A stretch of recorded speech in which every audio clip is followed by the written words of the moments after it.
Most people think the moment they want to stress eat is the moment they've already failed. Like, I shouldn't be doing this. Why am I like this? I just need more willpower.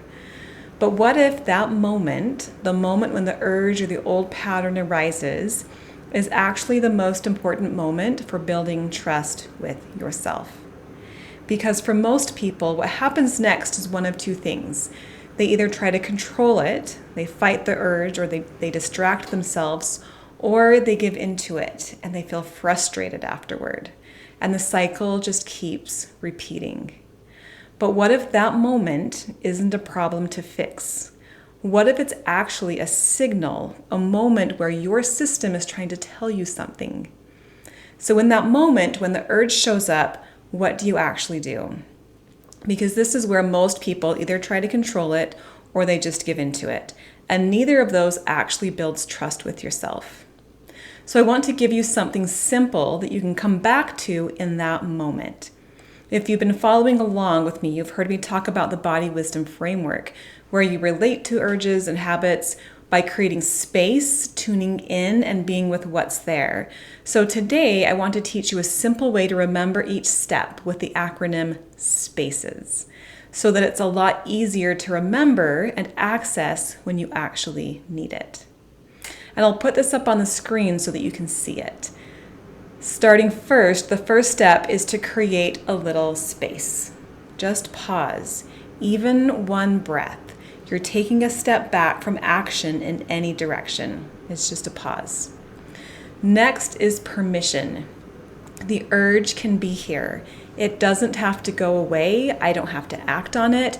And I may even choose to return to the urge. There's full permission. And this can be one of the most challenging steps. We're not used to giving our urges permission. In fact, we're often afraid that if we allow them, they'll take over. But giving it permission is actually an important step to give yourself a little more space from it. Permission gives you space from the urge. And each step in this process is really meant to slowly create more and more space for grounded, wise action. So then after permission, then you acknowledge the resistance. Notice what shows up in your system in response to the urge. And usually there will be some resistance there. This might be the critical voice that's saying, I shouldn't feel this way, or a part of you that just wants the urge to go away or to stop. It might feel like tension or urgency or pressure to fix it. All of that is welcome to be here too.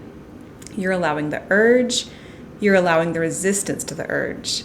And that right there, allowing the urge and the resistance without the need to act on either one, starts to create even more space. Then you're going to get curious. And this curiosity is a neutral stance. You're observing like a scientist without judging good or bad. You're asking questions like, what am I noticing inside of me right now? What sensations do I notice in my body? What images are coming into my awareness? What emotions are here? What memories, what thoughts are moving through? You're just observing and noticing. And then this next part is a part that many people will skip. You engage gently and be with your experience. So instead of immediately trying to escape it or fix it or change it, you're just staying with it. Here, you begin to build relationship with it. You can offer it your compassion, your witness, your kindness, without trying to change it. You can even ask whatever you're noticing, what does it need? What does it want? Or what else does it want you to know? Right? You're really engaging with what you are noticing. You're engaging with your system. And then from there, you can take a step forward, taking the next aligned step.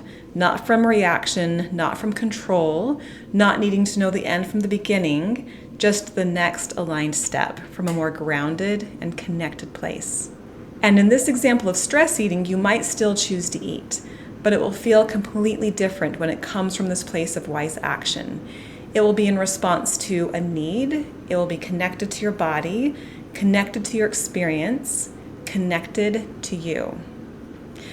If this feels hard, that's because it is. Most of us were never taught how to be with our internal experience in this way. We were taught to fix it, to avoid it, to override it, to change it in some way.